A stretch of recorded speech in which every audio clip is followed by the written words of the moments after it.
দেশে পরিবর্তনের জন্য ধানের শীষে ভোট চাইলেন বিএনপির চেয়ারম্যান তারেক রহমান। বলেছেন, ২৪-এর গণঅভ্যুত্থানে স্বৈরাচারের পতন হয়েছে, তবে গণতন্ত্রের যাত্রা শুরু হবে ১২ই ফেব্রুয়ারির ভোটের মাধ্যমে। ভোট নিয়ে কোনো মহল চক্রান্ত করছে মন্তব্য করে তিনি বলেন, স্বৈরাচারের কায়দায় ভোট ডাকাতির পায়তারা করছে একটি মহল। ভোটের নামে বেহেশতের টিকিট বিক্রি করে এ দলটি মানুষকে ঠকাচ্ছে বলেও মন্তব্য করেন তারেক রহমান। সিলেটে নির্বাচনী জনসভায় এসব কথা বলেন তিনি। বিস্তারিত দেখুন হাসান মাহমুদের রিপোর্টে। সুরমা পাড়ের পুণ্যভূমি থেকে ধানের শীষের ঢেউয়ে জনতার উত্তাল তরঙ্গের দোলা লাগিয়ে নির্বাচনী প্রচারণা শুরু করলেন বিএনপি চেয়ারম্যান তারেক রহমান।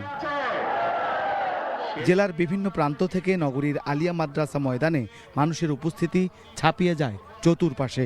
জনতার স্রোতের উদ্দেশ্যে তারেক রহমান বলেন, এ অঞ্চলের মানুষের সংকট সমাধানে অতীতেও কাজ করেছে বিএনপি। তিনি বলেন, ইলিয়াস আলী সহ হাজারো নেতাকর্মীর প্রাণের বিনিময়ে এই বাংলাদেশ ফ্যাসিবাদ মুক্ত হয়েছে, তাই সামনের দিকে সাজাতে হবে এই দেশকে। আমরা এই অবস্থার পরিবর্তন করতে চাই। প্রিয় ভাই বোনেরা, আপনারা কি আমার সাথে আছেন এই অবস্থার পরিবর্তন করতে? আলহামদুলিল্লাহ। আমরা টেক ব্যাক বাংলাদেশের অর্ধেক পথে এসে দাঁড়িয়েছি। দেশকে আমরা স্বৈরাচার মুক্ত করেছি। আমরা গণতন্ত্রের প্রতিষ্ঠার যাত্রা শুরু করেছি। এখনো সেই যাত্রা শুরু হয়নি। 12 তারিখে ধানের শীষকে নির্বাচিত করার মাধ্যমে গণতন্ত্রের সেই যাত্রা শুরু হবে। পোস্টাল ব্যালট নিয়ে ভোট ডাকাতিরও অভিযোগ করেন তিনি। বিগত কিছুদিন ধরে খেয়াল করে দেখছে, বাংলাদেশের কোন মহল, এই দেশের ভেতরে কোন মহল ষড়যন্ত্রের চেষ্টা করছে। মধ্যপ্রাচ্য সহ বিভিন্ন দেশে পোস্টাল ব্যালট যেগুলো পাঠানো হয়েছে সেগুলোকে কিভাবে ডাকাতি করা হয়েছে, ঠিক যারা এই দেশ থেকে পালিয়ে গেছে তারা যেভাবে আপনাদের ভোট ডাকাতি করেছিল, ঠিক একইভাবে আবার সেই ষড়যন্ত্র শুরু হয়েছে। দেখেছেন আপনারা? মুক্তিযুদ্ধ বিরোধী একটি দল বেহেশতের টিকিটের নামে প্রতারণা করছে বলেও অভিযোগ করেন বিএনপি চেয়ারম্যান। দোজখের মালিক আল্লাহ, বেহেশতের মালিক আল্লাহ, এই পৃথিবীর মালিক আল্লাহ, কাবার মালিক আল্লাহ। আরে ভাই, যেটার মালিক আল্লাহ সেটা কি অন্য কেউ দেওয়ার ক্ষমতা রাখে না। তাহলে কি দাঁড়ালো? নির্বাচনের আগেই একটি দল এই দিব ওই দিব বলছে, টিকিট দেব বলছে না। যেটার মালিক মানুষ না, সেইটার কথা যদি সে বলে, সেরেকি করা হচ্ছে না। কাজেই আগেই তো আপনাদেরকে ঠকাচ্ছে। নির্বাচনের ফলে তাহলে কেমন ঠকাবে আপনাদেরকে বোঝেন। এবার কেউ বলে অমুককে দেখেছে, তমুককে দেখেছে, এবার একে দেখেন। প্রিয় ভাই বোনেরা, 1971 সালের যুদ্ধ, যেই যুদ্ধে লক্ষ মানুষের প্রাণের বিনিময়ে এই দেশ স্বাধীন হয়েছে, আমাদের এই প্রিয় মাতৃভূমি। সেই মাতৃভূমিকে স্বাধীন করার সময় অনেকের ভূমিকা আমরা দেখেছি, যাদের ভূমিকার কারণে এই দেশের লক্ষ ভাইয়েরা শহীদ হয়েছে। এই দেশের লক্ষ মা বোনেরা তাদের সম্মান হানি হয়েছে। কাজে তাদেরকে তো বাংলাদেশের মানুষের মধ্যে দেখেই নিয়েছে। যারা মিথ্যা কথা বলে ঠকাচ্ছে মানুষকে, আমরা দেখেছি তাদের আস্তানা কোথায়।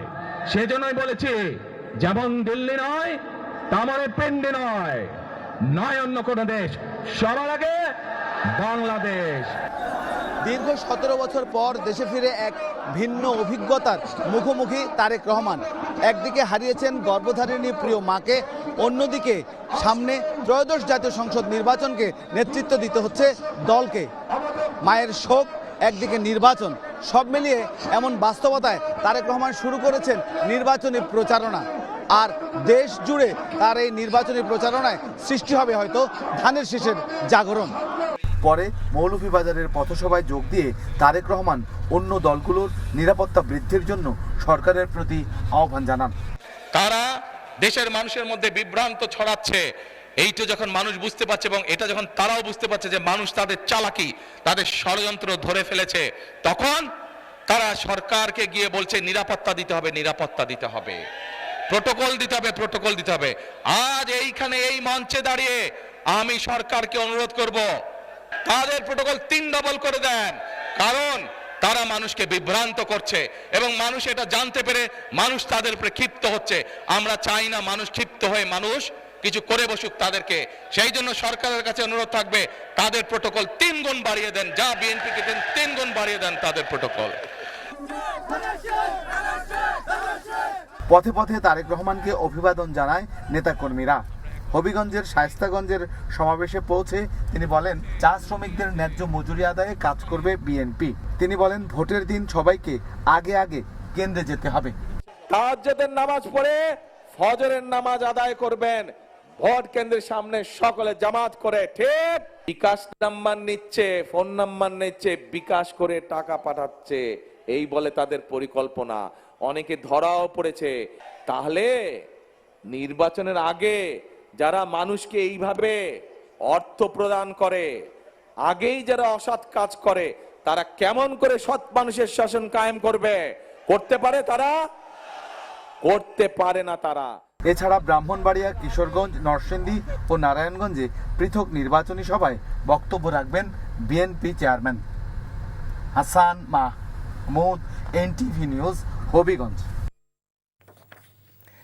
তারেক রহমানের নির্বাচনী প্রচারণায় ব্রাহ্মণবাড়িয়ায় আছেন স্পেশাল করেসপন্ডেন্ট হাসান মাহমুদ। আমরা সরাসরি তার সাথে যুক্ত হচ্ছি। হাসান, আমরা রিপোর্টে যেমনটি দেখছিলাম, তারেক রহমান নির্বাচনী প্রচারণায় আজকে বিভিন্ন জায়গায় জনসভায় তার বক্তব্য দিয়েছেন। তার পরবর্তী প্রচারণা এবং কর্মসূচি নিয়ে আপনার হাতে আর কি তথ্য আছে? আসলে পরবর্তী প্রচারণায় ব্রাহ্মণবাড়িয়াতেই কিছুক্ষণের মধ্যেই তিনি এই পথ ধরে ব্রাহ্মণবাড়িয়ার সরাইলে একটি পথসভা করবেন এবং সেই পথসভায় তিনি বক্তব্য রাখবেন। সেখানে নেতাকর্মীরা তার জন্য অপেক্ষা করছে। এখন বলছি, তারেক রহমান রয়েছেন আসলে পথে। আমরা এই পথ দিয়ে যে হবিগঞ্জের মাধবপুর দিয়ে এবং হয়ে তিনি ভৈরবের দিকে অর্থাৎ সরাইল হয়ে তারপর ভৈরবের দিকে যাবেন কিশোরগঞ্জে। সিলেট থেকে যে যাত্রা তিনি শুরু করেছিলেন আজকে, বিশেষ করে বিএনপির যে নির্বাচনী সফর বা নির্বাচনী গণসংযোগের সফর, যেটি তার বিএনপির ঐতিহ্য, সিলেট থেকে শুরু করা হজরত শাহজালাল এবং শাহপরান রহমতুল্লাহ আলাইহির মাজার জিয়ারতের মধ্য দিয়ে সেটাই করেছেন এবং সিলেটে তিনি জনসভায় বক্তৃতা করেছেন। তারপরে তিনি মৌলভীবাজারের জনসভায় বক্তৃতা করেছেন। সবশেষ তিনি হবিগঞ্জের জনসভায় বক্তৃতা করেছেন। এখন সেই বক্তৃতাগুলোতে তিনি যেটি করেছেন যে সেই জেলার যে যতগুলো নির্বাচনী আসনে রয়েছে, সেই নির্বাচনী আসনে ধানের শীষের টিকিটে যারা নির্বাচনে প্রতিদ্বন্দ্বিতা করবেন, সভা মঞ্চে তিনি উপস্থিত সমবেত মানুষের উদ্দেশ্যে সেই নির্বাচনী আসনগুলোর যারা প্রতিদ্বন্দ্বিতা করছেন প্রার্থী, সেই প্রার্থীদেরকে তিনি পরিচয় করিয়ে দিয়েছেন জনগণের কাছে যে তারা ধানের শীষের টিকিটে নির্বাচন করবেন এবং তাদেরকে ভোট দেওয়ার জন্য যাতে আগামী দিনে বাংলাদেশ বিনির্মাণে বিএনপির যে পরিকল্পনা, সেই পরিকল্পনা বিএনপি বাস্তবায়ন করতে পারে, তাই ধানের শীষে ভোট চেয়েছেন। সবশেষ হবিগঞ্জের যে 4টি নির্বাচনী আসনে যারা প্রার্থী রয়েছেন তাদেরকে পরিচয় করিয়ে দিয়েছেন এবং তিনি বলেছেন যাতে সকাল সকাল ফজরের নামাজ ভোট কেন্দ্রে গিয়ে 12 ফেব্রুয়ারি তিনি আদায় করতে বলেছেন, যাতে কেউ ভোট নিয়ে তছনছ বা কোনো ধরনের এর আগের মতো যে ভোট কেন্দ্র পাহারা দেওয়ার কথা বলেছেন এবং ভোট নিয়ে যাতে কোনো রকম জালিয়াতি করতে না পারে, সেদিকে সবাইকে সতর্ক থাকার আহ্বান জানিয়েছেন। এরপর তিনি ব্রাহ্মণবাড়িয়া বক্তৃতা করবেন। আমরা তারেক রহমানের নির্বাচনী প্রচারণার খবর জানছিলাম।